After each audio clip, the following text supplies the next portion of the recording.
에스라서 1장 2절이요. 역대하 36장 22, 23절이나 에스라 1장 2절 똑같습니다. 내용이. 자, 에스라서 1장 2절 읽겠습니다. 바사왕 고레스는 말하노니 하늘의 하나님 여호와께서 세상 모든 나라를 내게 주셨고 나에게 명령하사 유다 예루살렘의 성전을 건축하라 하셨으니. 자, 이 말이 어떻게 해서 나왔다 그랬죠? 고레스의 입에서 하나님이 뭐 했다고요? 감동했다는 거예요. 사실 여기에서 저도 사실 목회를 한 24년째 하지만 참 부족해가지고 하나님이 감동을 시켜서 하나님이 성도들로 하여금 일하시게끔 하면은 정말 목회는 편한데 내가 승질이 못돼 먹었고 내가 그런 하나님의 어떤 그 일하시게끔 하시는 그 타이밍을 들이지도 못하고 내가 급한 마음으로 내가 그냥 닥달하고 내가 막 그랬단 말이에요. 솔직한 얘기야. 자백해야죠. 솔직히 뭐 제가 교회 부흥 안 된 건 하나님은 요만큼도 하나님은 저에게 잘못한 게 없어요. 잘하셨는데 제가 못해서 이렇게 된 거예요. 하나님이 우르 하나님이 감동하시게끔 내가 조금만 참고 하나님이 감동하시게끔만 내가 주님을 의지했더라면 좀 역사가 달라졌겠죠. 저도. 그럼 후회는 하지 않아요. 이것만 해도 감사해요. 하나님이 감동하시게끔 하는 거를 제가 타임에 못 맞춰가지고 내가 이제 막 하나님처럼 사실 설교하고 내가 막 하나님처럼 건방지게 막 율법에 칼을 두고 막 성도들 치고 저도 그랬어요. 제가 그랬어요. 이게 시간이 지나고 나니까 얼마나 내가 우둔한지. 아마 교회가 계속 부흥됐으면 이런 거는 꿈에도 생각 못했을 거예요. 내가 잘나서 내가 막 이렇게 나가는 줄 알았을 텐데 내가 이제 적은 교회로 20몇 년 오다 보니까 이것저것 다 우리 목사님들 겪는 거 저 다 겪었고 그러니까 개척을 오래 한 만큼 좌우지간 교회가 부흥 안 됐다면 그만큼 그 사람은 고난의 깊이 경험을 한 거예요. 제가 아마 우리 목사님 몇 년 되셨어요? 목회하신 지? 문 목사님. 늦게 하셔가지고. 제가 좀 7년. 아, 늦게 하셨구나. 네. 김주희 목사님하고 제가 아마 제일 오래 했을 것 같아요. 김주희 목사님도 교회 잘 이렇게 뭐 있다가 그냥 이렇게 탁 나가가지고 그냥 뭐 이래. 저도 이제 24년째입니다, 올해. 그냥 돌이켜보면, 진짜요, 정말 저 감사해요. 정말 감사해요. 제 안에도 알아요. 교회가 부흥이 안 된 게 전 사실 감사해요. 왜냐면 교회 부흥해가지고 목에 힘주고 막, 이랬다가 하나님 딱 치면은 깨끗 하는 것보다, 그죠? 교회는 부흥 안 돼도 쭉 이러면서도 그냥, 진짜입니다. 그냥 하는 말 아니에요. 저는 우리 교회에서 이거 자주 얘기해요. 우리 교회 성도들이 저를 너무나 잘 알아요. 저는 교회 적다고 몇 명 안 된다 그래가지고 옛날에 막 이랬는데 이제는 그렇지 않아요. 그건 하나님의 주권에 맡긴 거고 분명히 하나님은 저에게 최선을 다했는데 내가 못했어요. 그렇게 인정하면 되게 간단해요. 하나님 원망할 것도 하나도 없고 왜 원망해요? 하나님 얼마나 신실하신데요. 하나님 속성에서 신실하세요. 우리가 못해서 그런 거지 그분은 우리에게 부족한 거 전혀 없어요. 바로 이거예요. 우르. 하나님의 일은요. 바로 왕도 하나님이 마음을 감동시키잖아요. 마음만 바꾸면 되는 거예요. 근데 이제 이 도구인 우리가 저도 뭐 그래요. 솔직한 얘기로. 부끄럽죠 뭐. 24년 목회를 해도 얼마나 부끄럽습니까. 솔직한 얘기로. 그래 하나님의 일하신 거 역사하심에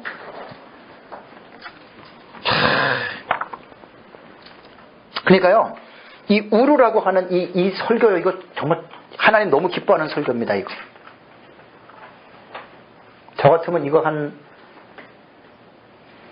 절 가지고 1시간 설교 나와요. 왜냐하면 이 에스겔 23장에 나타난 배경을 들어가서 연구하셔야 돼요. 이사야 13장에 나타난 배경을 연구하셔야 돼요. 저는 급해가지고 이거 막 3개씩 이렇게 해가지고 한 번에 하다 보니까 적당히 하면은 10개도 하는데 하나를 들어가가지고 자꾸만 그렇게 하는 훈련이 되다 보니까 막 3개 잡으면 저는 너무 버거워요. 진짜 하나만 가지고도 1시간 할 거를 마음이 급하다 보니까 막 할 게 너무 전할 거 너무나 많고 막 그러다 보니까 막 보통 2개, 3개를 잡고 그걸 이제 주경신학으로 깊이 들어가니까 막 시간이 1시간은 막 금방금방 넘어가죠. 그러니까 너무 좋은 주제예요. 그죠? 우르라고 하는 주제. 그러면서 솔직히 우리가 성도들 앞에 내 자신의 잘못을 고백해야 돼요. 목사인 내가 이렇게 하나님 앞에. 그럴 때 성도들이 공감을 해요. 그러면서 우리가 하나님 앞에 성도들을 나무라기 이전에 목사인 나 자신도 하나님이 나를 감동하시기 전에 내 생각대로 했고 내 결론적으로 내렸잖아요. 그럼 성도들은 말하나 마나지요. 목사님이 저랬다면 우리는 말할 것도 없잖아요. 그렇죠? 그때 하나님 일하시는 거예요. 저는 설교 시간이요. 어떨 때는 성도들 앞에서 제 자신이 참여하는 시간입니다. 제 아내도 알아요. 내가 참 목사가 돼서 이렇게 잘못됐고 이렇게 뭐 했고 그런 말을 안 하면 사실 제가 못 살아요. 성도들은 내 눈빛만 봐도 저를 아는데 우리 교회 성도들은 오래 있어가지고 눈빛만 딱 봐도 알아요. 목사님 삐졌다. 눈빛만 봐도 알아요. 저를. 그러니 제가 고백하지 않으면 제가 어떻게 살겠어요. 부끄러운 얘기할게요. 우리 애들 집에 있을 때 이제 아들 말 안 듣는 이 쌍놈의 새끼 그러면은 저 쌍놈의 새끼 했거든요. 그게 우리 어릴 때의 각 집안에서 욕문화가 있어요. 욕문화. 이 옌병할 놈아 그러면 이제 보통 호남 쪽에서 옌병할 놈만 쓰죠. 그죠? 이 벼락 맞을 놈아. 그 다 지역마다 욕이 있어요. 우리는 어릴 때 그냥 오빠가 쌍놈의 새끼 쌍놈의 새끼 입에 배니까 나도 쌍놈의 새끼가 나와. 근데 가만히 생각해보면 좀 언어가 그렇잖아요. 성도들하고 설교할 때 내 자신이 회개를 해요. 하도 아들이 말 안 듣고 화가 나서 내가 쌍놈 새끼 나도 이렇게 욕합니다. 이런 고백은 많이들 하시는 게 좋아요. 성도들한테. 목사님 그래서 뭐 제사장 여기 있는 분들은 안 그러겠지만 막 목사가 제사장이고 뭐 큰일 날 소리입니다. 그런 거 아니에요. 목사가 성도들 발시켜주는 게 목사지 뭐 다른 거있어요. 예수님도 그랬는데. 자, 어쨌든요. 감동이라고 하는 말에 우리는 붙잡히면 돼요. 하나님이 나를 감동하셔야 되고 하나님이 내 목장의 성도들을 감동하셔야 되고 그러니까 하나님이 감동할 기회를 안 주고 내가 설교할 때 의도적으로 본문을 딱 잡아가지고 내가 저 사람 들으라고 저도 하거든요. 그때 하나님 제일 싫어하는 거예요. 그래 네가 해봐 하나님. 그래 네 생각대로 해. 그럼 100% 시험 들죠 그 사람. 그렇잖아요. 그죠?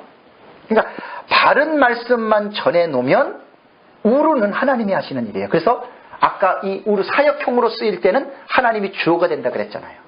하나님이 집사님을 감동하면 돼요. 근데 내가 감동시키려고 하다 보니까 안 되지요. 우리 기도가 이런 기도를 해야 돼요. 학계 스가랴를 통해서 성전 건축이 16년 중단됐잖아요. 예언할 때 하나님이 그 바른 메시지를 듣고 하나님 전하라는 거 전하니까 하나님이 백성들의 마음을 감동시켰어요. 개역 성경에는 흥분시켰다 그러죠. 흥분. 개역 성경에는 흥분으로 번역했어요. 흥분. 우루. 자, 이사야 45장 4절 5절 보겠습니다. 1절 3절 가지고 쭉 나왔어요. 4절 5절 읽겠습니다. 이사야 45장 4절 5절. 이사야 45장입니다. 지금 이제 네 번째 이사야 이 본문을 가지고 지금 시간이 오래 걸리는 거예요. 뭐 많이 있기 때문에. 자, 내가 나의 종 야곱, 내가 택한 자 이스라엘을 위하여 내 이름을 불러 뭐라 그랬죠? 너는 나를 알지 못하였을지라도 내게 칭호를 주었노라. 고레스는 하나님을 알지 못했지만 하나님은 고레스에게 대왕이라고 칭호를 주었다 그 말이에요. 지금 이 말이 4절이. 5절에요. 나는 여호와라 나 외에 다른 이가 없나니 나밖에 신이 없느니라. 너는 나를 고레스는 나를 알지 못하였을지라도 나는 어떻게 해요? 내 띠를 동일 것이요. 이 말들을 깊이 한번 주석해 보세요. 고레스가 하나님을 알았다는 것은 여러분 어떻게 생각하세요? 진짜 고레스가 하나님을 우리가 아는 것처럼 그 인격적으로 하나님을 알았을 것 같아요? 아니면 몰랐을 것 같아요? 여기서 주석이 필요한 거예요. 어떻게 보면 뭐 고레스가 막 하나님의 이름으로 막 해방해주고 하니까 진짜 고레스가 하나님을 진짜 믿었던 것 같은데 아닙니다. 이거는 아니에요. 주석들과 학자들의 책을 쫙 보세요. 어떻게 해석하면 되냐면 고레스 아까 토속 원통 있잖아요. 여기 거를 학자들이 언어를 쭉 해석해 보니까 고레스는 하나님을 믿는다라고 하는 말은 유일신이에요? 다신이에요? 유일신이잖아요. 고레스는 유일신앙론자가 아니에요. 다신교예요. 고레스의 고백이. 그래서 거기 보면 나는 고레스 세계의 왕이다. 위대한 왕이다. 정정당당한 왕이다. 사방의 왕이며 위대한 왕 안산의 왕이신 캄비세스의 아들이며 고레스의 손자이며 데이스페스의 후손이다. 이제 여기에 그런 말이 쓰여 있는 거예요. 지금 이게 학자들이 해석을 하니까. 그러면서 고레스가 또 이런 말을 했어요. 이거는 기독교 백과사전이 있죠. 16권짜리. 그러니까 항상 연구를 할 때는요. 사전이 필수입니다. 사전. 엄청난 양이에요. 기독교 백과사전에. 항상 연구를 할 때는 사전을 꼭 빼놓으시면 안 돼요. 사전. 백과사전. 그 다음에 원어. 그 다음에 주석. 그 다음에 신학자들의 책. 이거는 연구하는데 기본이에요. 이런 책들이 없으면 안 돼요. 거기에 이렇게 나왔어요. 나는 기독교 백과사전에 났다고요. 고레스가 이렇게 말했어요. 나는 오랫동안 황폐되어 온 성소들과 그 안에 있던 신상들 티그리스강 저편에 신성한 도성들로 귀환시켰다. 이게 이제 이스라엘 백성들 보내줬다 그 말이에요. 그들을 위하여 영구적인 성소들을 지어주었다. 이곳의 주민들은 모두 모아서 거주지로 다 귀환시켰다. 그리고 거기에는 뭐라고 써있냐면 고레스가 바벨로니아 말뚝신에게 한 말이 있어요. 고레스가 모든 나라들은 두루 자세히 살피며 연례적인 행렬의 선두에 서서 말뚝신을 즐겨 인도해줄 의로운 통치자를 찾았다. 다 그러면서 고레스는요, 이 말뚝신이 나를 온 세계 통치자가 될 것을 선언, 이런 식으로 막 고레스가 말한 말이 여기 석인에서 발견이 된 거예요. 그러면서 나는 티그리스강 건너편에 유다 백성들이죠. 그들을 보내가지고 그들로 하여금 자기들의 집을 성전을 지어주었다. 이렇게 고레스는 기록을 했어요. 그러니까 그거를 보면 고레스가 하나님을 진정으로 우리가 말하는 진실한 믿음은 아니에요. 다만 하나님의 뜻을 이루기 위한 도구로서 하나님이 일시적으로 그를 감동해서 그 하나님의 하시는 일에 방해를 놓지 않고 하나님의 하시는 일에 일시적인 감동이 돼서 쓰임을 받았다. 이렇게 해야지. 고레스가 여호와의 이름으로 했다 그래 가지고 우리는 고레스가 하나님을 믿었던 참된 신이다라고 말을 한다면 그건 우리가 잘못했을 거는 거예요. 왜냐하면 고레스가 유일신 하나님을 정말로 진실되게 믿었다면 그 당시 바사 시대의 종교가 뭘로 바뀌었겠어요? 당연히 유대교지요. 근데 그런 흔적이 전혀 없어요. 그래서 보세요. 성경을 주석가들이나 이런 거를 우리가 보지 않으면 그냥 일반적으로 배경을 모르고 에스라 1장 1, 2절과 역대하 36장 22절 23절을 읽으면 우리는 고레스를 어떻게 얘기하겠어요? 상당히 고레스는 하나님을 대단히 잘 믿는 사람으로 우리는 설교할 거 아니에요. 그게 아니에요. 그래서 성경을 해석할 때는 정말 조심스럽게 해야 돼요. 조심스럽게 해야 된다고 하는 말은 여러 학자들의 은혜의 견해들을 잘 살펴보셔야 돼요. 내가 감동이 됐다고 다 성령의 감동 아니에요. 잘못 깨닫는 경우도 되게 많아요. 그래서 주석들 잘 살펴보세요. 내가 해석하고 있는 게 맞는가. 그러면서 주석가들의 의견들을 쫙 보면서 항상 성경은 성경 중심 차원에서 성경을 해석해 나가야 돼요. 근데 이게 이제 균형이 잡히지 않으면 이거 못해요. 자, 균형 못해요. 그래서 이 주경신학은 시간이 되게 오래 걸려요. 또 오래 잡아야 돼요. 단시간에 되는 게 아니에요. 계속 실험하는 거예요. 실험하다가 보면 이제 점점 이제 이것도 연구하는 실력도 깊이도 늘어가요. 그래서 어느 정도 한 최소한 5년 내지 10년만 하시면은 그때 이제 그 사람은 혼자서 잘해 나갑니다. 근데 그렇게 되기까지는 자꾸만 훈련해야 돼요.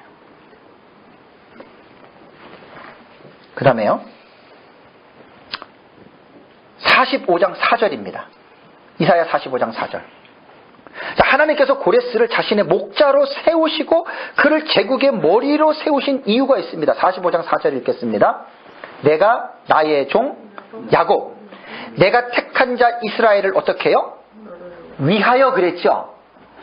내 이름을 불러 너는 나를 알지 못하였으라도 내게 칭호를 주었다는 거예요. 왜 하나님이 고레스에게 칭호를 줬어요? 하나님을 알지 못하던 고레스에게 왜 하나님이 칭호를 줬다고요? 하나님 자기의 종 야곱, 하나님의 택한 이스라엘 백성들을 위해서 그 고레스를 감동했다는 말이에요. 자, 이런 거 적용적인 설교를 한다고 해보십시오. 얼마나 많겠나. 제가 남은 시간 이거 적용하면은 몇 시간 이것도 할 수 있는 거예요. 하나님이 우리 교회를 이루기 위해서 하나님 감동하시는 사람들 많지요. 이런 얘기 까마귀 같은 거 얘기하면 한두 가지예요. 이거는 이제 우리들의 삶 속에서 이 말씀을 1차적으로 깨닫고 나서 이제 2차적으로 이런 은혜들을 나누시면 돼요. 그러니까 1차적인 해석이 없이 하나님 까마귀다 이렇게만 얘기를 하면 그건 주관적으로 흐를 수밖에 없어요. 항상 성경 어느 본문이든 간에 1차적인 해석을 분명하고 충분하게 해놓고 그 다음에 이제 적용으로 들어가시라는 얘기예요. 그래서 정용석 교수님 같은 경우는 그런 설교를 완전히 속빈 껍데기, 예? 빈강정 설교라고 딱 그냥 일침하잖아요. 성경 읽어놓고 성경 해석은 전혀 없고 심리적인 용법과 세상적인 지식 가지고 사람의 마음만 그 제대로 말한 거예요. 설교는요, 성경 해석이 거의 이루어져야 돼요. 자, 여기에서요, 이사야 선지자는 이렇게 말했습니다. 내가 택한 자 이스라엘을 위하여 그랬어요. 이스라엘. 그거 이유 하나예요. 이스라엘을 위하여 내가 너가 나를 알지 못해도 칭호를 줬다 그 말이죠. 그게 고레스는 하나님의 도구다. 자, 그러면 이 도구라고 하는 측면도요, 이사야 10장 5절과 6절을 한번 가보실래요? 이사야 10장 5절 6절. 그래서 사실 저도 선지서를 깊이 연구를 안 하면 이러한 것들을 못 끌어내요. 그래서 선지서 연구들을 반드시 하셔야 돼요. 선지서 들어가면 얼마나 많이 연결되어 있는지 몰라요. 자, 이사야 10장 5절 6절 읽겠습니다. 아수르 사람은 화 있을진저 그는 내 진노의 막대기요 그 손의 몽둥이는 내 분노라. 내가 그를 보내어 경건하지 아니한 나라를 치게 하며 내가 그에게 명령하여 나를 노하게 한 백성을 쳐서 탈취하며 노략하게 하며 또 그들을 길거리에 진흙같이 짓밟게 하려 하거니와. 하나님이 아수르를 몽둥이로 썼죠, 그죠? 하나님이 진노하시는 몽둥이로 그 북이스라엘을 하나님이 때렸어요. 밟아버렸어요. 왜? 그 백성들의 죄악 때문이죠. 이스라엘 백성들은 얼마나 그 당시에 자기들은 하나님의 택한 백성이고 얼마나 자기들은 경건한 나라 사람이라고 자부했고 아수르 사람들은 저 불건강하고 악한 사람이라고 얼마나 멸시를 했습니까? 그런데 하나님은 정반대로 교만한 이스라엘 백성을 그들이 멸시하는 그 아수르 사람들을 몽댕이로 써가지고 그냥 백성을 꽝 때리잖아요. 왜요? 하나님께서는 자신의 영광을 위해서 하시는 일이라 그 말입니다. 그러니까 자기 백성을 구원하시는 일도 당연히 자신의 영광을 위해서 사람을 안 쓰실 수가 없죠. 그래서 고레스를 하나님이 그렇게 쓰신 거예요. 5절 한번 보겠습니다. 이사야 45장 5절. 이사야 45장 5절을 보면요, 나는 여호와라 그랬죠. 하나님이 나는 여호와라. 나 외에 다른 이가 없나니 나밖에 신이 없느니라. 너는 나를 알지 못하였을지라도 나는 내가 내 띠를 동일 것이요 그랬죠. 여기 내 띠를 동일 것이라고 하는 말이 1절에 열왕의 허리를 풀며와 정반대적인 의로서 열방의 정복자로 만들기 위해서 하나님이 철저하게 너를 준비시키겠다 그런 말입니다. 그래서 고레스에 대한 스토리를 아까 전 시간에 헤로도토스의 역사의 그걸 가지고 제가 여러분들에게 쭉 말씀을 좀 드렸던 거예요. 다음에 이제 5번째 이사야 45장 13절입니다. 45장 13절. 그러니까 45장 1절 5절은 열국을 하나님이 정복해 하고 거기에 이제 리디아하고 메디아하고 바벨론 얘기를 했던 거예요. 그 외에도 많아요. 다니엘서에서 좀 제가 말씀을 드릴게요. 자, 이사야 45장 13절. 자, 읽겠습니다. 내가 공의로 그를 일으킨지라 그의 모든 길을 곱게 하리니 그가 나의 성읍을 건축할 것이며 사로잡힌 내 백성을 값이나 갚음이 없이 어떻게 해요? 놓으리라 만군의 여호와의 말이니라 하셨느니라. 여기에서 지금 그를 일으켰다. 그가 사로잡힌 내 백성을 갚아서 놓겠다. 이게 지금 누구지요? 이게 고레스예요. 이게 바로 고레스라고요.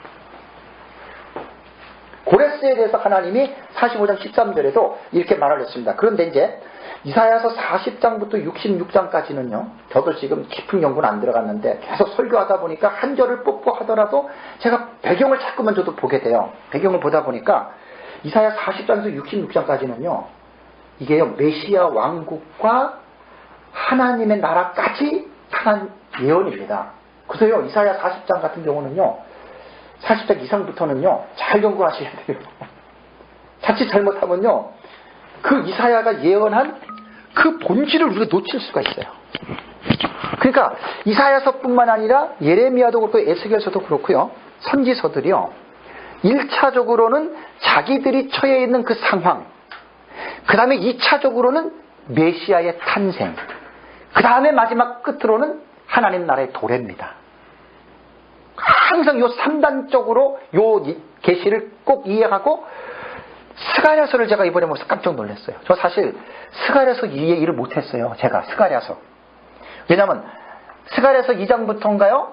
1장부터인가요? 하룻밤에 8가지 환상 보네요. 8가지. 스가랴가. 되게 혼란스러워요. 저도 그래서 스가랴서 이해를 못했어요. 그리고 스가랴서 9장, 10장부터 14장까지 가보세요. 그게요 다 하나님 나라. 그러니까 전철연설자는 메시아의 왕국을, 그러니까 하나님 나라를 보고, 전철연설은 이제 그 예수님의 초림이나 이렇게 보고요. 무철연설 같은 경우는 그냥 하나님 나라로 봐버려요. 그러니까 천년왕국으로 전철연은 보고, 이 무철연은 하나님 나라 그냥 도래까지 본다고요. 스가랴서가요, 저도 이번에 깜짝 놀랐어요. 이사야가 메시아에 대한 예언을 제일 많이 했죠, 구약 성경에. 그 다음에 제일 많이 한 사람이 스가랴예요. 제가 그래서 스가랴서를 전혀 이해를 못했는데 고민하다가 이제 거의 윤곽을 잡았어요. 그건 이제 제가 에스라서 들어갈 때 스가랴서 중간에 딱 들어오면 제가 그때 할게요. 14장까지. 근데 8가지의 예언, 하룻밤에 본 환상, 그것도 내용이 항상 그런 식으로 되어 있어요. 그 당시, 그 다음에 메시아 시대, 그 다음에 하나님 나라의 도래. 거의 이사야부터 모든 예언들이요 그런 식으로 되어 있어요. 다니엘서도 그렇고 구조가. 그래서 예언이 어떻게 보면 점진성이라고 할 수 있죠. 제가 보니까 그런 어떤 공식적인 부분들이 있더라고요. 자, 45장 지금 13절 지금 이야기하는 중이죠. 그렇죠? 예. 내가 공의로 그를 일으킨지라 그의 모든 길을 곧게 하리니 그가 나의 성읍을 건축할 것이며 사로잡힌 내 백성을 값이나 갚음이 없이 놓으리라. 요건 좀 읽었잖아요. 그죠? 그러니까 이게 1차적으로는 고레스를 일으켜서 이스라엘 백성들을 포로에서 놓아주게 하는 일이고 예루살렘 성읍을 건축할 것이라고 하는 것이 맞아요. 그런데 이사야서 45장 같은 경우는 이중적 조망을 가지고 본장을 이해해야 됩니다. 이사야 40장부터는. 그래서 고레스를 아까 메시아를 예언하는 예표적 인물이라 그랬죠. 항상 그렇게 이중적, 삼중적 조망을 해야 선지서는 이해가 되는 거예요. 2, 3중적 그런 어떤 조망을 가지고. 그래서 고레스는 메시아를 예표하는 모형이다라고 생각하시면 됩니다. 그 다음에 6번째로 48장입니다. 이사야서 48장이에요. 이사야서 48장 14절. 자, 이사야 48장 14절 읽겠습니다. 너희는 다 모여 들으라. 나 여호와가 사랑하는 자는 나의 기뻐하는 뜻을 어디에요? 바벨론에 행하리니 그의 팔이 갈대아인에게 임할 것이라. 그들 중에 누가 이 일들을 알게 하겠느냐? 갈대아인이 바벨론이에요. 원래 느부갓네살 아버지 나보폴라살이요, 바벨론 밑에 갈대아 지방이 있어요. 그래서 바벨론 사람들이 갈대아 지방 사람하고 혼합해서 살았어요. 그러니까 나보폴라살이 아수르를 물리치고 바벨론의 왕이 되니까 갈대아 사람이야. 무슨 말인지 이해가 되시죠? 그래서 성경을 보면 갈대아인 할 때 바벨론이라 그 말이에요. 근데 나보폴라살이 갈대아 지방, 바벨론 바로 밑에 지방이 있어요. 그러니까 거기서 그냥 이렇게 서로 합해서 살았어요. 그러다가 이제 그 족속에서 나왔기 때문에 그래서 갈대아인 그렇게 얘기를 하는 거예요. 그러니까 바벨론이나 갈대아가 마찬가지예요. 자, 하나님이 나의 기뻐하는 뜻을 바벨론에게 행하신다. 바벨론은 유다를 멸망시킨 나라였죠. 그죠? 그러니까 하나님께서 바벨론을 멸망시킬 도구로서 나 여호와가 사랑하는 자가, 고레스가 그 바벨론을 멸망시키겠다는 여러분 그 말입니다.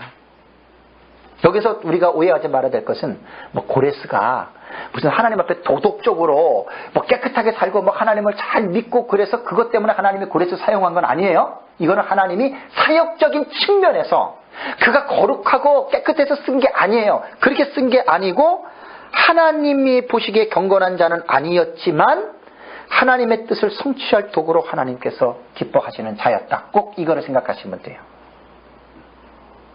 하나님의 뜻을 이루기 위해서 하나님이 도구로 잠깐 쓰였다라고 하는 그런 말입니다. 그 다음에 7번째로 46장, 이사야 46장 11절.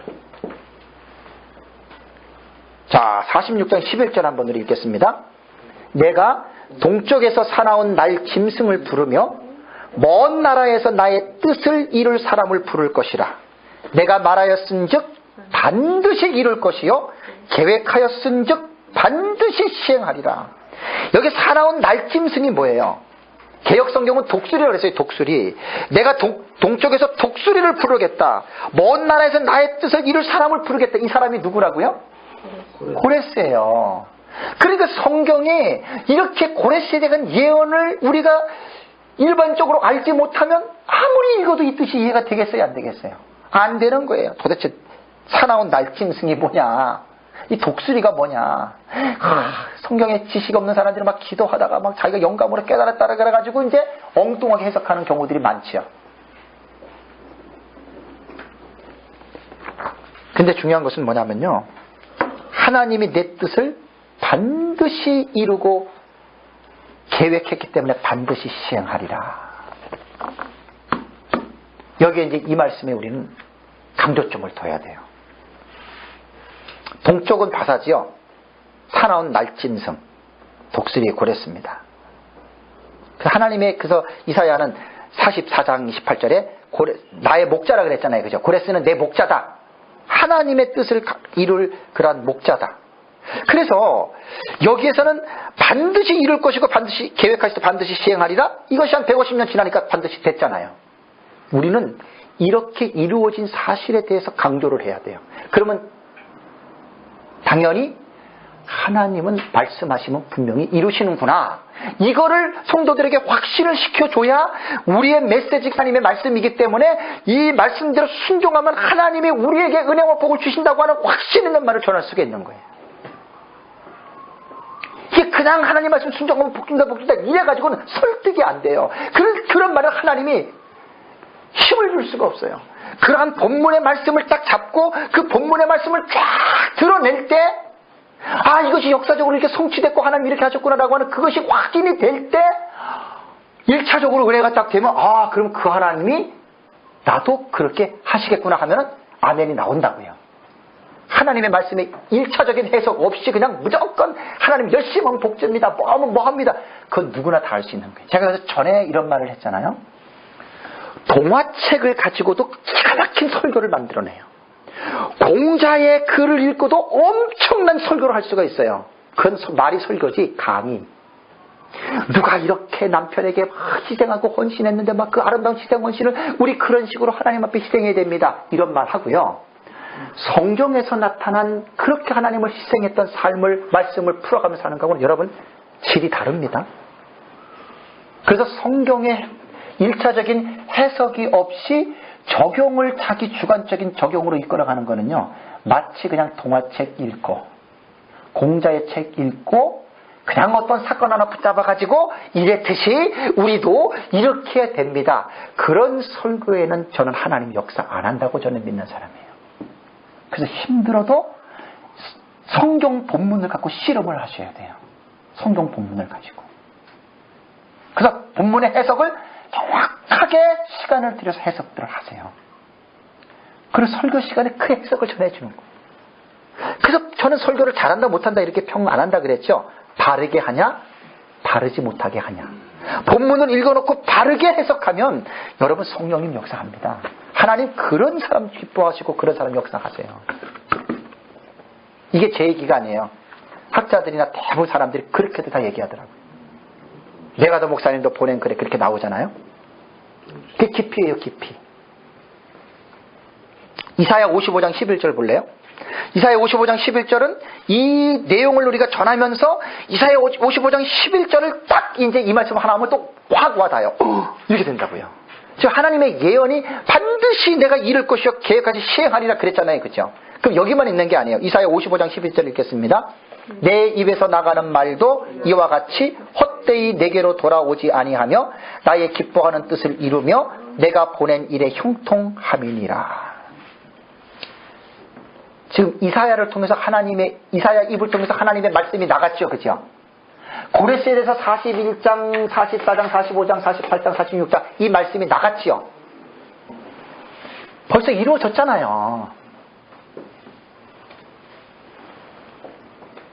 오늘날 사실 우리들의 설교가 그렇습니다. 목회자들의 설교가 내 말 전하는 게 아니고 하나님 말씀을 전하는 거잖아요. 이 말씀은 반드시 실행된다라고 하는 확신을 가지고 성도들한테 외쳐야 돼요. 듣든지 아니 듣든지. 저는 이게 설교자의 저는 사명으로 봐요.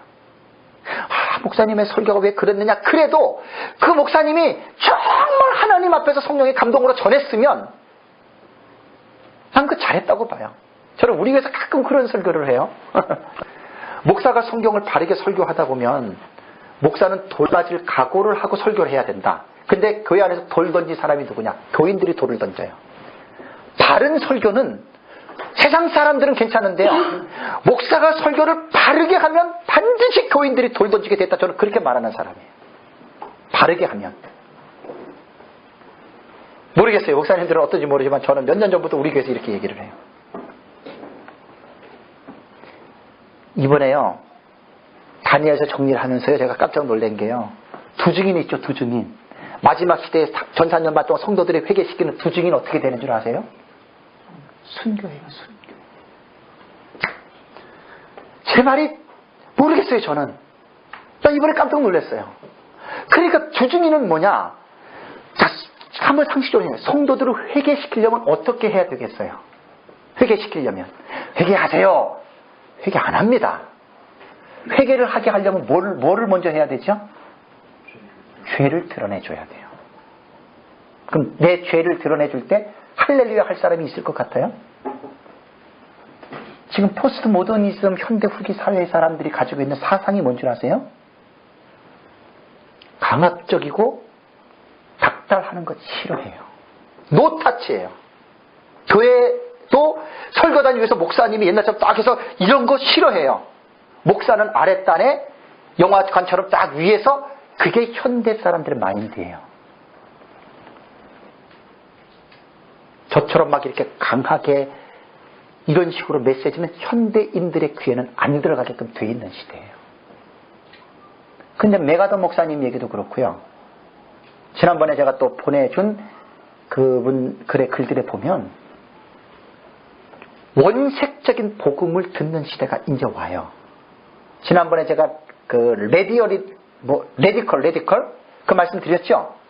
그런 말이에요. 사람들도 이제 들을 사람 듣거든요. 타협적인 복음 다 알아요. 원색적인 복음을 전해야 돼요. 저는 몇 년 전부터 우리 교회 그렇게 얘기를 했어요. 바르게 메시지를 전하다 보면요. 안 강할래야 안 강할 수가 없어요. 본문을 드러내다 보면. 오직하면 예수님이 상을 뒤집어 엎고 쳤으려고. 그 혈기 아니에요. 그렇다고 목사가 혈기로 설교하고 의분이라고 이렇게 얘기해도 그 잘못된 거예요. 조심해야 돼요. 두 증인이 순교해요. 그래서 순교자의 정신을 가지고 말씀을 연구하고 가르치는 것이 두 증인입니다. 두 증인이 막 마지막 잘해가지고 막 상 받고 들어갈 줄 알았더니 어이구 순교한데. 그런데 순교하고 나서 두 증인이 천년왕국 들어가지요? 네. 사실요, 마지막 시대는 사실 그래요, 우리가. 이제는 뭐 목회, 저도 해볼 만큼 해봤고, 뭐 목회해가지고 교회 부흥하는 꿈도 접은 지가 오래됐고요. 그렇다고 부흥 싫어하는 건 아닌데, 이제는 뭘 제가 깨닫냐면, 바른 거. 바르게 하느냐. 하나님의 심판은 그렇습니다. 교회 많이 부흥됐다고 상주고, 교회 부흥 안 시켰다고 절대 하나님 책망하는 것, 어디 성경을 봐도 없어요. 절대 기죽지 마세요.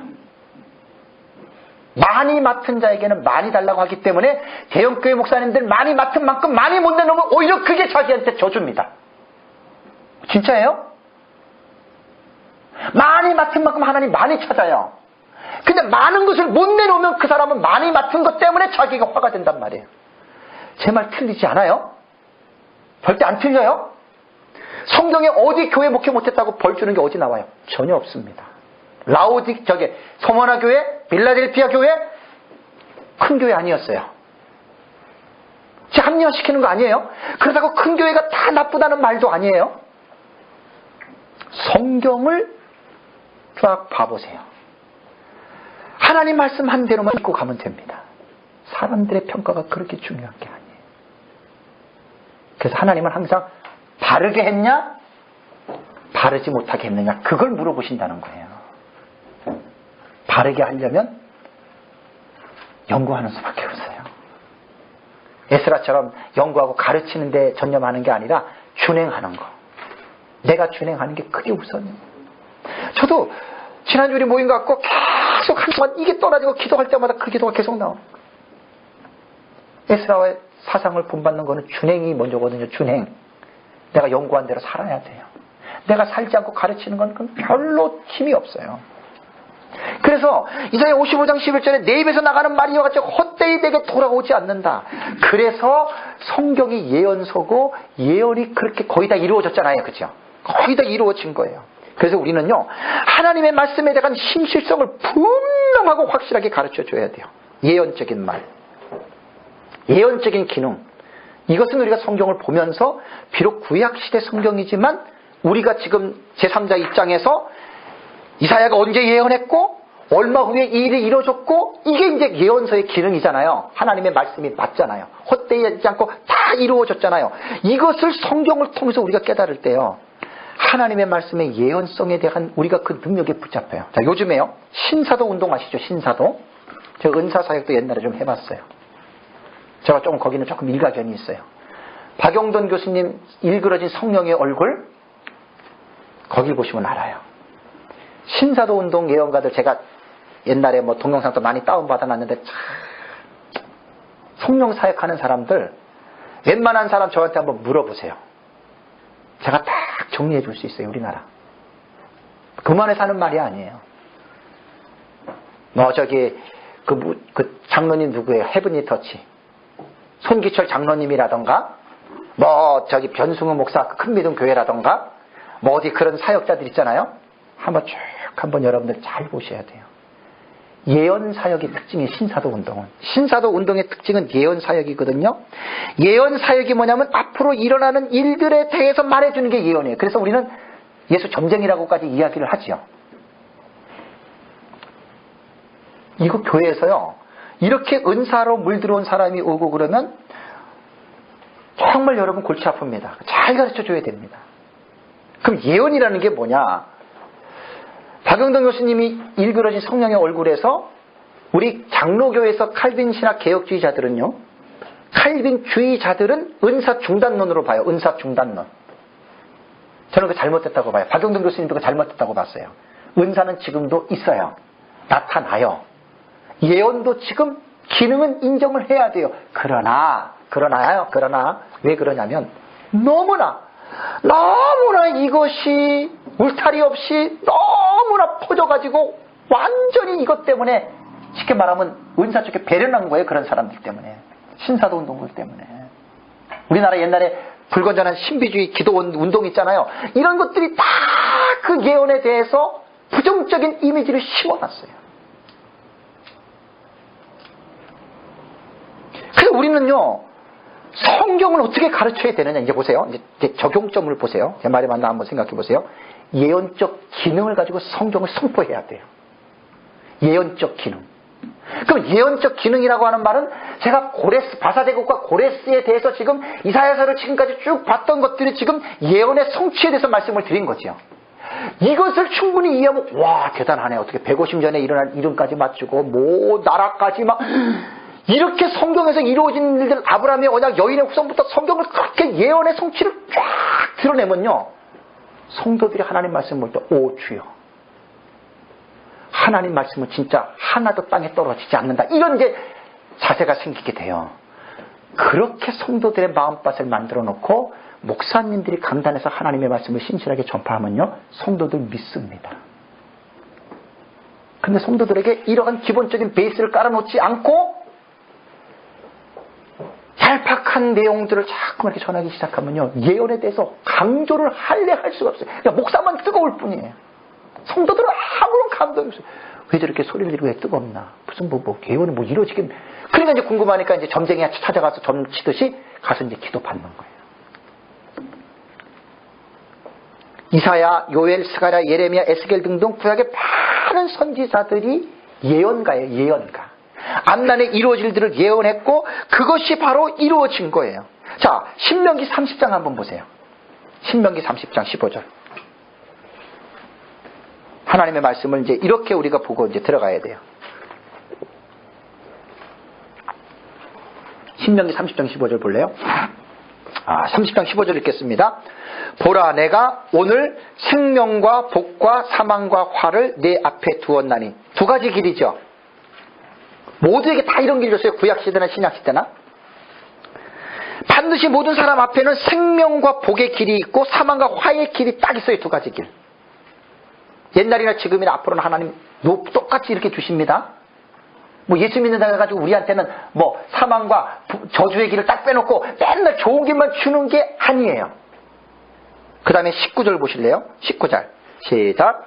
내가 오늘 하늘과 땅을 불러 너희에게 증거를 삼노라. 내가 생명과 사망과 복과 저주를 네 앞에 두었은즉 너와 내 자손이 뭐라고요? 살기 위하여 생명을 택하고. 하나님 이거 원하는 거예요. 나는 목사니까, 우린 예수 잘 믿으니까 하나님은 우리 길에, 우리 앞에 막히는 길 없이 흉통하게 해놨어. 할렐루야. 무슨 할렐루야, 뭐가 할렐루야예요. 다 두 가지 길을 모세 시대의 율법을 준 이후부터 세상 끝날 때까지 하나님은 동일하게 이 두 길을 저 앞에도 여러분들 앞에도 똑같이 줬습니다. 누구 앞에 다 이걸 준 거예요. 우리는 다만 뭐냐. 그래서 하나님의 말씀이 예언적인 기능을 강조하라는 이야기예요. 선택이요. 하나님의 절대 주권을 너무나 강조하고 인간의 책임을 무시하잖아요. 큰일 납니다. 정말 그거는 칼빈주의를 배웠던 목사님들이 하나님의 절대 주권을 잘못 깨달아가지고 성도들에게 얼마나 하나님을 잘못 가르치는지 몰라요. 하나님의 주권을 100% 가르쳐줬으면 인간의 책임도 100% 설교를 해주셔야 돼요. 저도 신학을 집회 안 했지만 참 이 칼빈주의 절대 주권 말하시는 목사님들 중에 가끔 얘기하다 보면 분명히 자기가 잘못해놓고 하나님의 주권만 따져요. 이거는요 정말 아니도 정말 그건 진짜 아니에요. 책임론을 가르쳐야 된다니까. 책임론이요. 우리 앞에 다 하나님 두 가지 길을 동일하게 주셨어요. 그래서 하나님의 말씀을 순종하면 어떻게 해요?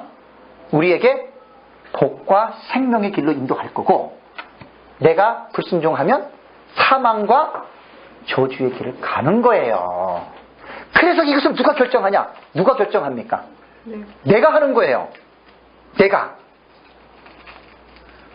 이걸 정확하게 성도들에게 가르쳐줘야 돼요. 저는 초창기 때예요. 하나님의 주권만 강조했고 인간의 책임을 저는 강조를 못했어요. 우리 성도들한테도. 그 칼빈이 말한 하나님의 주권을 잘못 이해해서 그래요. 딱 깨닫고 나서는 우리 교회에서는 얼마나 제가 호령을 치면서 이 말을 말하는지 몰라요. 내 책임입니다. 하나님 책임 아닙니다. 알미니안주의 아니냐? 아니에요. 인간의 책임을, 그러니까 하나님의 절대 주권만 내세우지 말라니까요. 성경을 연구해 보세요. 조직신학의 단점이 바로 그거잖아요. 인간이 만들어 놓은 그 틀 속에 빠지다 보면 그 틀 속에서 벗어나지 못한다고요. 근데 그 틀은 사람이 만든 거예요. 그래서 조직신학자들도 얘기를 해요. 오류가 있어요. 조직신학 자체도. 근데 그거를 겸손하게 인정하면서 성경신학적으로 돌아와서 목사님들이 가면은 좋은데, 조직신학한 사람들은 고집들이 있어요. 자기 조직신학만 최고라고. 그게 하나의 큰 단점이 됩니다. 그래서 조직신학자들하고 성경신학자들하고 딱 대립이 붙으면 그 문제를 가지고 딱 성경신학자들이 불고 늘어지니 그건 맞아요. 교리가 필요 없는 게 아니에요. 필요해요. 근데 그 교리 안에 딱 갇히게 되면 하나님의 주권, 여기서 이제 벌써 다 문제들이 벌써 빠지는 거예요. 여기서. 인간 책임 강조하셔야 됩니다. 하나님의 주권도 강조할 뿐 아니라. 이사야서에는 지금 됐어요.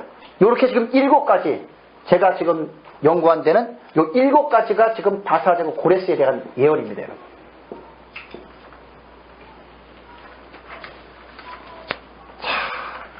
그러면서 이 말씀 속에 들어가서 이제 구체적인 역사적으로 이루어졌던 성취된 내용들을 본 거예요. 다니엘서에 나타납니다. 다니엘서. 이사야서는 이렇게 나타나고요. 다니엘서 조금만 하고 마칠게요. 다니엘서에 바사 제국의 등장에 대해서 하나님 예언을 해놨어요. 자, 2장 31절이요. 이걸 한번 이제 보시면 됩니다. 한 큰 신상으로 지금 한 큰 신상의 계시가 뭐 잘하시니까 이건 제가 그냥 이것만 보고 넘어갈게요. 민병성 목사님 만든 파워포인트 교재 잘 만들었어요. 자, 이게 느부갓네살이 꾼 꿈이잖아요. 2장에서 신상 계시적 뿌리가 돼요. 자, 다니엘서 2장 31절 35절 한 왕이 딱 이게 나오잖아요. 큰 신상을 보았는데 머리는 정금이요. 이게 바벨론이지요. 그 다음에 가슴과 팔은 은이요. 이게 메데 바사입니다. 다니엘서 예언에도 바사 제국이 등장할 것이다라고 예언을 해놓은 거예요, 지금 이게. 그 다음에 이제 넓적다리는 헬라지요. 그 다음에 보는 게 로마예요, 로마. 구로마예요, 구로마. 그 다음에 발지요, 발 요괴. 요괴는 이제 관심을 가지셔야 돼요. 이게 바로 마지막 때에 나타날 재생 로마, 신로마라 그래요. 새로운 로마와 같은 나라가 나타나서 발가락이 진흙이요 얼마나 철이라 그랬죠. 섞이지 않아요. 근데 막 강해요. 여기부터 시작해서 다니엘서 9장, 1장, 12장, 8장 딱 들어가가지고 마지막 때에 나타나는 적그리스도의 나라가 바로 여기서 나타나는 거예요. 아직 이 나라 아직 안 나타났어요. 계시록 잘못 해석하다 보면 이유가 처음에 합병한다 그럴 때 그때 전철련주의자들이 뭐라 그랬어요. 저게 지금 마지막 적그리스도 국가라 그랬죠. 그럼 막 공산주의가 막 되니까 공산주의가 적그리스도고 막 교황이 나서니까 교황이 적그리스도라 다 예언했죠. 근데 아니에요. 해프닝이 되게 많이 일어나요. 지금 종말론 때문에. 바른 지식을 가지고 성경을 연구하지 않으면요. 헤매요, 헤매. 교황이 적그리스도가 아니라고? 아직은 아니에요. 근데 가능성은 있어요. 그래서 섣불리 단정하기가 힘들다는 이야기. 두고 봐야 돼요. 예. 공산주의 얼마나 적그리스도라고 얼마나 얘기를 했습니까? 러시아, 소련 딱 붕괴되니까 그건 아니라고 해답이 나왔거든요. 그런데 이렇게 되는 거예요. 자, 그 다음에요. 여기에서 지금 한 큰 신상에 대해서 지금 됐고요. 그 다음에 두 번째가 뭐냐면요. 7장에 7장 가보세요. 7장. 이 내용은 제가 다음 주에 할게요. 자, 7장 5절에 보면은 네 짐승의 환상이 나와요. 바다에서 올라온 네 짐승. 여기에서 5절 보실까요? 7장 5절. 또 보니 다른 짐승 곧 둘째는 곰과 같은데 그러죠. 여기서 이제 해석이 둘째가 곰이다. 봐보세요. 머리가 바벨론, 이게 지금 첫 번째 짐승이 독수리 날개 달린 독수리 같은 거예요. 둘째 짐승이 곰이에요, 곰. 셋째 짐승이 표범이고 넷째 짐승이 아주 무섭기로 소문난 철날 같은 막 철을 씹어먹는 나라. 이거를 제가 봤더니 거의 대체적으로 이 해석을 네 짐승을 똑같이 봐요. 바벨론, 페르시아, 그리스, 로마로 보고. 근데 민병석 목사님 이분은 저렇게 안 보더라고요. 저렇게 안 봐요. 그래서 제가 또 주석을 몇 군데를 봤어요. 몇 군데를 봤더니 종말론적 전철연설을 취하는 이분만 지금 이렇게 안 봐요. 왜 이분이 안 보냐면 이분이 말이 그 일리가 있어요. 다니엘서 그 다음에 이제 9장인가 들어가면은요. 8장에 들어가 보면은 숫양과 숫염소 나오죠. 거기서 메대와 바사가 숫양이에요. 메대 바사가 득불 가진 그게 숫양이 메대와 바사거든요. 여기서 지금 곰이잖아요.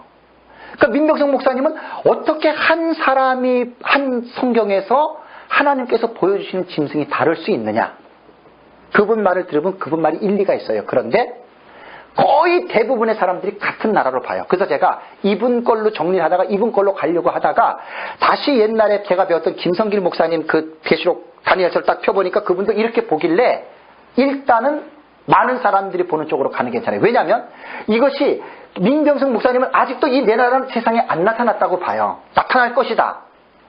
근데 이렇게 봐도 괜찮아요. 왜냐하면 큰 신상에도 가장 중요한 마지막 이슈가 뭐냐면 발가락이거든요. 발가락이 문제예요. 여기서 적그리스도가 10왕이 나와요. 내 짐승에도 이 무서운 이 철이 같은 나라가 로마로 보고 이 철이 같은 나라에서 10개 뿔이 나와요. 10개의 뿔. 10개 뿔이 나오고 그 10개 뿔 속에서 작은 뿔 하나가 돋아나서 3개의 뿔을 잡아먹어요. 그게 적그리스도 국가예요. 그래서 제가 같이 보면은 보통 사람들이 견해를 따라가면 난 괜찮다고 봐요. 그래서 저거는 제가 그렇게 보려고 그래요. 내용은 제가 다음 주에 이제 요 내용은 조금 제가 정리한 대로 도표를 딱 갖다가 한눈에 보게끔 해드릴게요. 71회부터 시작해가지고 어떻게 이제 종말론을 해석을 하느냐. 계시록은 제가 아직 연구를 안 됐어요. 다니엘도 연구 안 됐지만 이번에 제가 좀 전철연설 입장에서 잡아놓은 거예요. 그래서 무철연하고 차이를 제가 이제 다니엘서는 조금 이제 그 환상에 대해서 제가 조금 여러분들에게 좀 이제 말씀을 좀 드릴게요. 그러니까 이 7장에서 봤던 이 지금 내 짐승도 그냥 고물 페르시아로 보면 돼요. 그러니까 하나님은 이미 다니엘의 예언을 통해서 메대 바사가 나타날 것이다 지금 하나님이 예언을 한 거예요. 그 다음에요 8장 가보세요. 8장 다니엘서 8장이요. 다니엘서 8장을 보면 숫양과 숫염소가 나옵니다. 숫양과 숫염소. 자 여기에서요 3절을 한번 읽어보세요. 3절 이거예요. 수담 시작. 내가 눈을 들어 본즉 강가에 두 뿔 가진 숫양이 섰는데 그 두 뿔이 다 길었으며 그중 한 뿔은 다른 뿔보다 어떻게 해요? 한 뿔이 길었고 그 다음에 그 긴 것은 나중에 나타난 것이더라. 내가 본즉 그 숫양이 서쪽과 북쪽과 남쪽을 향하여 받으니 그것을 당할 짐승이 하나도 없고 그 손에 구할 자가 없으므로 그것이 원하는 대로 행하고 강하여졌더라. 자 보세요. 그중 한 뿔은 다른 뿔보다 길었다 그랬죠. 그죠? 요 뿔은 나중난 것이라 그랬죠. 이게 메대와 바사의 연합군 속에서 바사왕 고레스를 말합니다. 바사는 원래 나라가 미미했잖아요. 그죠? 그렇지만 이 나중에 난 뿔이 길었다. 이게 메대와 바사가 같은 나라를 볼 때 앞에 말씀드린 대로 메대 자체가 바사보다 훨씬 더 강했죠. 그죠? 그렇지만 나중에 난 뿔이 이게 바로 바사를 지금 말한다 그 말이에요. 그게 그러면 8장 20절 보세요. 8장 20절. 자 8장 20절 내가 본 바 두 뿔 가진 숫양은 뭐라고요? 8장 20절이요? 다니엘? 메대와 바사 왕이라 그랬죠. 그죠? 다니엘 시대의 하나님은 그 바사 제국의 등장을 예언한 거예요. 고레스라고 하는 이름은 얘기를 안 했지만 그건 이미 다니엘 이전에 이사야를 통해서 북방에서 먼 나라에서 한 사람을 일깨우고 그 예언을 이미 하나님이 해준 거예요. 왜냐하면 우리가 성경을 볼 때요 제국의 변천사를 반드시 이해해야 됩니다. 왜냐하면 계시록에 가서 마지막 적그리스도 국가는 10뿔이 10왕이고요 작은 뿔 하나가 적그리스도 국가예요. 거기서 마지막 때는 분명히 역사 세계 속에서 옛날에 메데 바사 헬라 로마처럼 분명히 민족으로 나타납니다. 계시록 해석은 거기에 딱 관심이 있기 때문에 지금 일어나는 세계 정세를 잘 보셔야 돼요. 근데 이 세계 정세를 잘 볼 때 구약 성경에 나타난 이 4,000년, 5,000년, 6,000년 동안의 역사의 흐름을 못 보면 현재를 보는 역사의 눈이 없어요. 그래서 지나간 역사를 이렇게 시간을 들여서 넣어서 역사적인 정리를 해 놓으셔야 된다는 얘기예요. 그럼 다 여기서 해석이 기초가 돼서 사실 계시록도 들어가면 해석이 바로 나오는 거예요. 이런 작업이 없는 사람들이 계시록 해석한다고 넌센스입니다. 정말 막 말도 못하게 넌센스. 여기 보세요. 이 숫양이 메대와 바사죠. 그죠? 이 메대와 바사가 어떻게 여기 뭐라 그랬어요? 동과 거기 다시 4절 보세요. 그 숫양이 어떻게 해요? 서쪽과 북쪽과 남쪽을 향하여 받으니 그것을 강할 짐승이 있어요 없어요? 세상 나라를 짐승으로 표현한 거예요. 없어요. 자 보세요. 다니엘의 예언으로 보면 두 뿔 가진 숫양이 지금 메대와 바사예요. 나중에 나온 뿔이 길었어요. 이게 바사 이거예요. 자 북쪽으로 동쪽으로 서쪽으로 남쪽으로 막 들이받으니 감당할 짐승이 있어요 없어요? 없지요. 다 패했다 그 말이에요. 지금 다니엘의 예언은 지금 그걸 말하는 거예요. 자 여기서 제가 이제 이오니아 제가 지도 찾느라고 좀 그랬는데, 자, 여기서 그럼 한번 볼게요. 서쪽이 어디냐, 서쪽. 바사 쪽에서 볼 때 서쪽은 지금 이쪽이죠, 그죠? 이쪽? 리디아 다 들어가요? 바사, 메데바사 쪽에서 보면 리디아 들어가요? 리디아에서 더 들어가면은 여기에서 다니엘서의 해석이 어떻게 되냐면요. 이오니아, 트라케, 마게도니아까지 다 들어가요. 이오니아 지역이 여기에요. 터키 지방이죠, 터키 지방. 터키 지방에 옛날에 다니엘 시대나 그 다음 시대에 들어가면 이오니아 지방, 이게 섬, 이오니아 군도라 그래요. 섬들하고 이 지역. 이것도 고레스가 다 먹은 거예요. 그 다음에 거기에 보면은 이제 트라케, 마게도니아 지역 있죠. 트라케 지방이 여기에요. 트라케 지방. 마게도니아가 여기고요. 그래서 바사 제국이 여기까지 다 점령을 한 거예요. 바사 제국의 그것을 보면.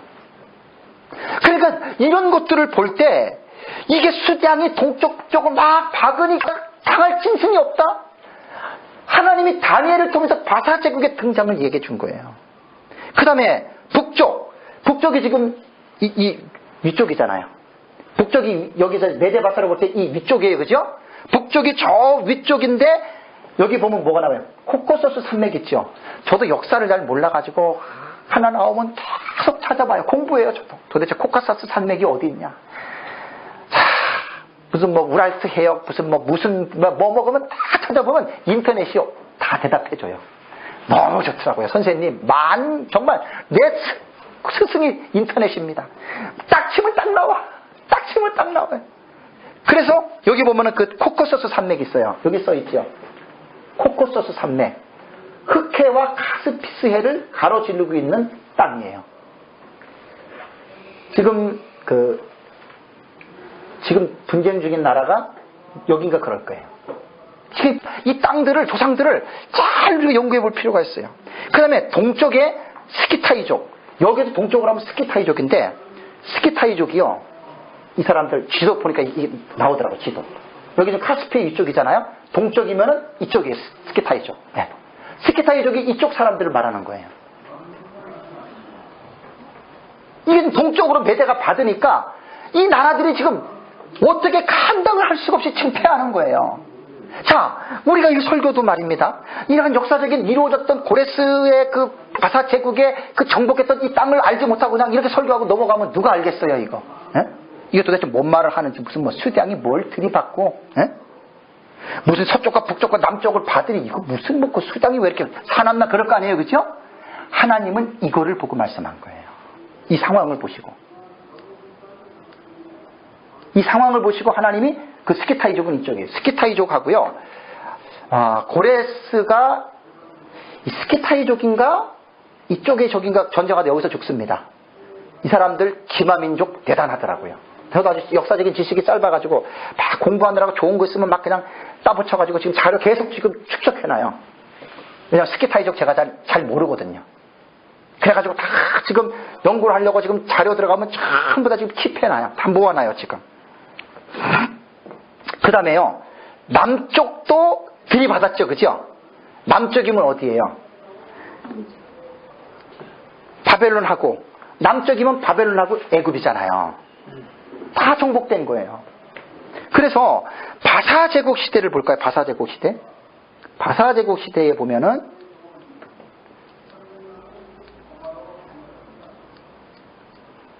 이거 지금 다 정복한 거예요. 바사 제국이 이렇게요. 엄청났죠. 그러니까 하나님이 아까 45장 1절에서 5절까지요.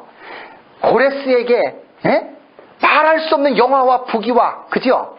그 이름을 주고 얼마나 하나님이 고레스를 높였어. 근데 일반 사람들은, 역사학자들은 고레스 속에서 하나님 못 보죠. 근데 우리는 지금 하나님을 보잖아요.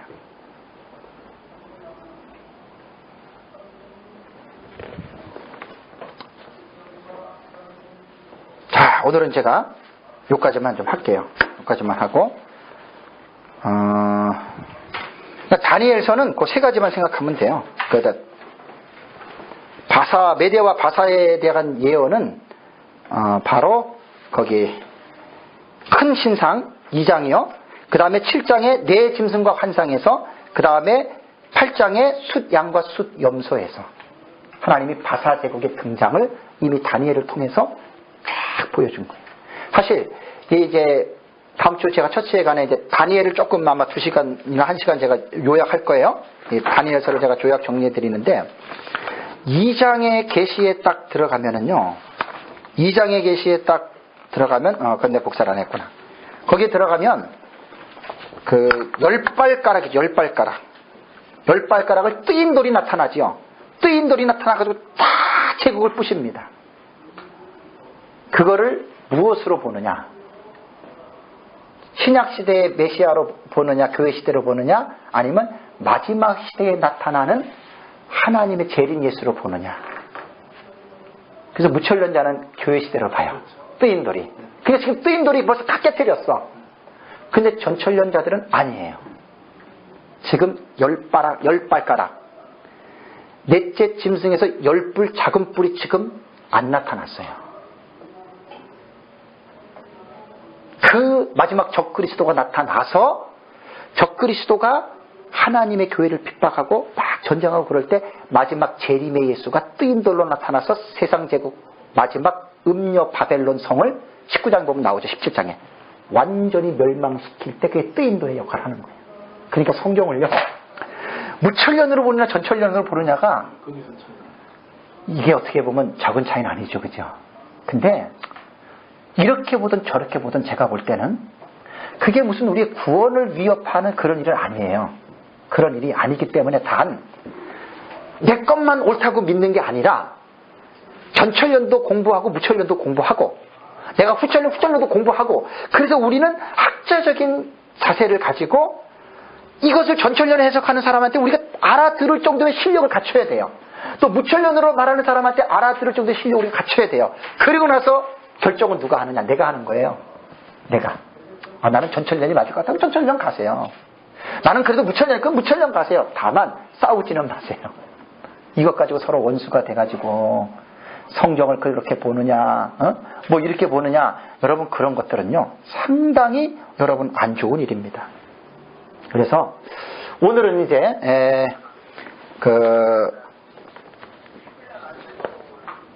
바사제국에 대해서 이제 좀 아침부터 봤어요. 그러면 아침에 봤던 거기를 한번 다시 볼게요. 이사야 44장 28절. 자, 아침에 봤을 때하고 지금하고 한번 감동을 제가 한번 물어볼게요. 이사야 44장 28절 한번 보세요. 자, 이사야 44장 28절을 아침에 봤거든요. 자, 이사야 44장 28절 읽겠습니다. 시작. 고레스에 대하여는 이르기를 내 목자라 그가 나의 모든 기쁨을 성취하리라 하며 예루살렘에 대해서는 이르기를 중건되리라 하며 성전에 대하여는 내 기초가 놓여지리라 하는 자니라. 45장 1절도요. 여호와께서 그의 기름 부음을 받은 고레스에게 이같이 말씀하시되 내가 그의 오른손을 붙들고 그 앞에 열국을 항복하게 하며 내가 왕들의 허리를 풀어 그 앞에 문들을 열고 성문들이 닫히지 못하게 하리라. 자, 아침에 제가 이 강의를 하기 이전하고 지금 강의를 듣고 나서 지금 보는 거하고 느낌이 좀 어떠세요? 달라진 것 같아요? 안 달라진 것 같아요? 정 목사님 좀 어때요? 아침에 처음에 오늘 하루 종일 강의했던 내용 들을 때 하고 지금 이제 이거 볼 때 하고 어때요? 느낌이. 고레스에 대해 딱 말 나오면. 완전 다르죠? 완전 달라요. 이게 깊이예요, 깊이가.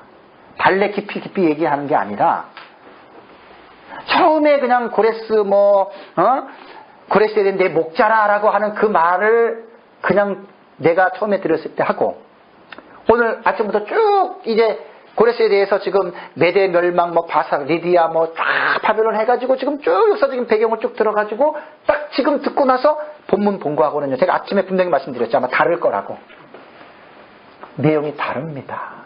사실 성경이 이사야를 통해서 하나님이 왜 고레스를 내 목자라 그랬느냐, 왜 고레스를 통해서 하나님이 열국을 무장해제시켜 하겠느냐, 하나님이 하신 말이 그래서 한 거예요. 그러니까 이러한 역사적인 배경과 이루어진 것들을 아는 사람이 보는 것과 모르는 사람이 보는 것은 성경을 봐도 겉만 핥은 거하고 속에 들어간 맛을 보는 거하고 차이가 그렇다는 이야기예요. 어떻게 보면요, 저도 잘 모르지만 주경신학이라는 게 이러한 폼이에요. 이러한 폼을 가지고 성경 전체를 들어간다고 생각해 보세요. 그냥 간단하게 뭐 끄덕끄덕 해가지고 되겠나? 아니라는 얘기예요. 그래서 이제 다음 주에는 오전에 다니엘서 제가 좀 궁금했던 것 저도 그 전철연설 입장에서 제가 좀 정리를 할게요. 정리를 하고 그 다음에 이제 에스라서 이제 들어갑니다. 1장 1절부터. 그래서 이제 그 에스라서부터 연대기로 들어가요. 연대기로. 에스라서 연대기로 들어가서 이제 다니엘서 6장 7장 같은 경우는 이제 에스라서에 그때 이제 그 2장 지난 다음에 들어갈 거예요. 그러다가 이제 에스라 6장 지나간 다음에 에스더서 들어갑니다. 연대기로 볼 거예요.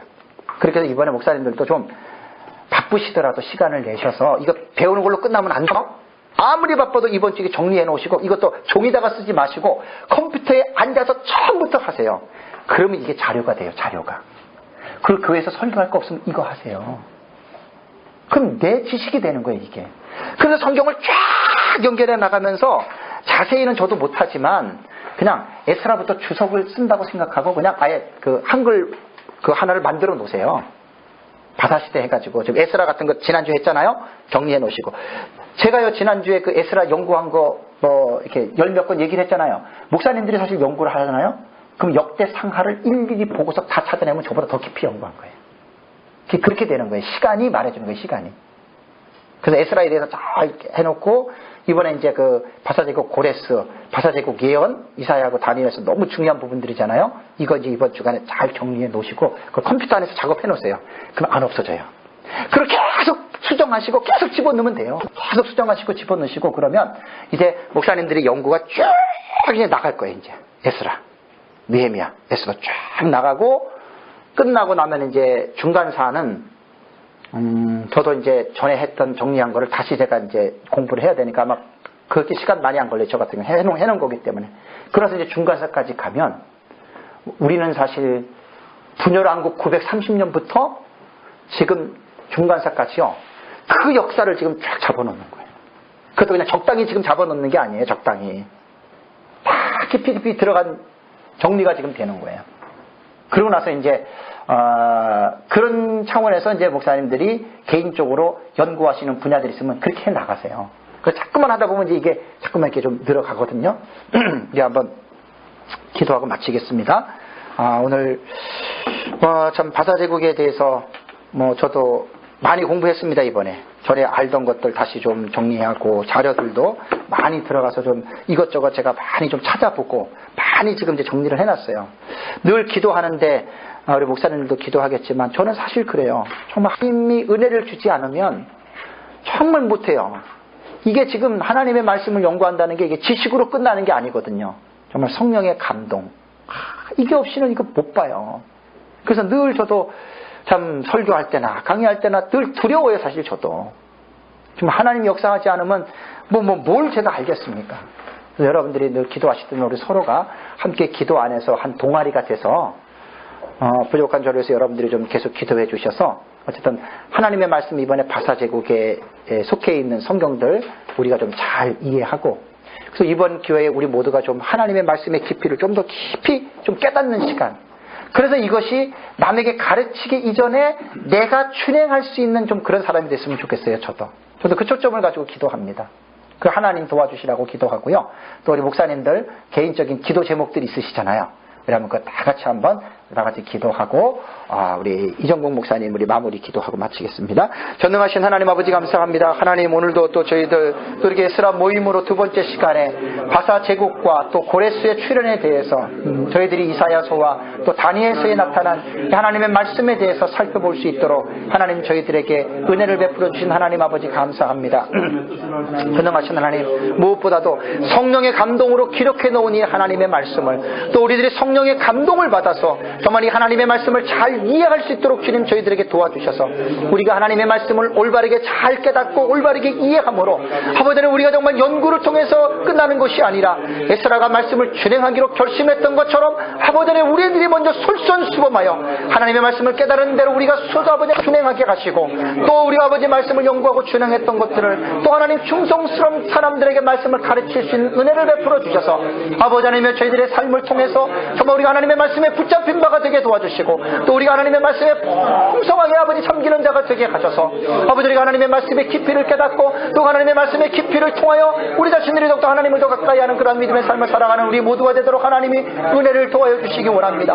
무지하고 우둔한 종을 불쌍히 여기시옵소서. 하나님이 주시는 성령의 감동과 지혜를 주셔서 성경을 볼 때마다 성령의 감동으로 하나님의 말씀의 깊음을 발견하게 하시고 깊음 속에 들어가게 하셔서 하나님의 말씀을 통해서 잘 깨닫고 이해하고 또 아버지 그 말씀 안에서 하나님의 영광을 바라보며 하나님의 역사를 드러내는 삶을 살 수 있는 은혜를 베풀어 주시기 원합니다. 함께 성경 연구에 동참하는 우리 목사님들 사모님들 기억해 주셔서 전능하신 하나님의 도우시는 은혜로 말미암아 아버지 하나님이여 참으로 우리들의 삶에 앞으로 남은 삶 언제까지인지는 알지는 못하지만 주여 에스라와 같이 하나님의 율법을 연구할 수 있는 열정을 주시고 뜨거운 마음을 주시고 우리들의 삶 속에도 장가지들은 다 쳐버리게 하시고 오직 에스라와 같이 하나님의 말씀을 연구하는 데 저희들이 전념하게 도와주셔서 주여 그동안 하나님의 말씀을 태만히하고 하나님의 말씀을 연구하지 못했던 우리들의 잘못을 아버지 용서해 주시고 정말 우리들 하나님의 말씀 앞에 에스라와 같이 더 깊이 연구하는 자로 저희들을 하나님 초청해 주셔서 하나님의 말씀을 통해서 말씀의 깊이 안에 들어가 우리 자신들이 보다 하나님의 말씀의 깊은 영적인 은혜를 맛보며 우리가 하나님의 말씀에 붙잡혀 남은 삶을 하나님의 역사를 위하여 살아가는 저희들 되도록 도와주시기를 간절히 기도합니다. 마지막 때에 하나님의 말씀을 올바르게 깨닫고 올바르게 증거할 주의 종들을 찾고 계신 하나님 우리 모두가 다 그런 사람들이 되어 오직 하나님만 바라보며 하나님의 말씀과 성령의 능력으로 우리의 남은 삶을 두렵고 떨림으로 주님 맡겨주신 사명을 위하여 감당하시는 우리 모두가 되도록 하나님 은혜를 베풀어 주시고 우리의 만남을 통해서 계속해서 말씀과 하나님의 은혜가 충만히 넘치는 우리의 모임들이 되게 하시고 이 모임을 통해서 하나님 은혜를 베푸시고 역사하셔서 영광을 받아 주시옵소서. 예수 그리스도의 이름으로 기도하옵나이다. 아멘. 살아계신 하나님 감사합니다. 하나님께서 정말 이렇게 귀한 모임을 가질 수 있도록 저희들을 불러주시고 그 시간도 이렇게 배울 수 있는 은혜를 베풀어 주심을 감사합니다. 하나님 아버지 제가 정말 주님의 종으로서 마땅히 해야 될 일들을 우리가 잘 감당해야 되는데 참으로 우선적으로 우리가 하나님의 말씀을 귀하게 여기고 그 말씀을 우리가 깊이 연구하면서 우리 주님의 그 뜻과 주님께서 원하시는 바를 우리 성도들에게 잘 드러내어서 그들의 심령 속에 참으로 하나님의 살아계심과 더불어 하나님의 거룩하심과 정말 주님을 경외하는 마음이 될 수 있도록 우리 맡겨진 양떼들을 하나님 말씀으로 잘 이끌어가는 주의 종들 될 수 있도록 하나님 은혜를 베풀어 주시기를 바라고 원합나이다. 하나님 아버지 정말 저희들이 겸손한 마음으로 정말 주님의 말씀을 붙들고 주님의 뜻을 잘 헤아리기 위해서 먼저 연구해야 되겠사오니 하나님 아버지 각자의 목양지에서 하나님 아버지 우리가 이 말씀을 잘 아버지 먼저 새길 수 있는 그런 지각을 허락하여 주시옵시고 또 성령께서 이 말씀을 또 잘 풀어주셔서 우리가 먼저 내가 그 말씀을 준행하며 지키는 아버지 그런 종이 되게 하시고 우리 성도들에게 잘 가르칠 수 있는 본이 될 수 있도록 은혜를 베풀어 주시기를 바라고 원합나이다. 특별히 아버지 이 귀한 모임을 주님께서 귀하게 보시고 또한 이 모임 정말 이끌어가는 우리 장 목사님 주님께서 성령에 붙잡힌 아버지 목사님 되게 하여 주셔서 잘 지도하고 가르칠 수 있는 은혜를 또한 베풀어 주시기를 바라고 원합나이다. 하나님 아버지 우리 또 각자에게 주어진 여러 가지 기도 제목들이 있사오니 우리 주님의 뜻 안에서 다 형통되게 역사되게 이루어 주시옵시고 하나님 아버지 특별히 또 장소를 제공하고 또 이렇게 함께한 모든 우리 지체와 성도들에게 또 우리 목사님들에게 은혜를 더하여 주시기를 바라고 원하옵나이다. 도와주시옵시고 늘 성령 충만케 하여 주시옵소서. 예수님의 이름으로 기도하옵나이다. 아멘. 네, 감사합니다. 마쳤습니다. 네.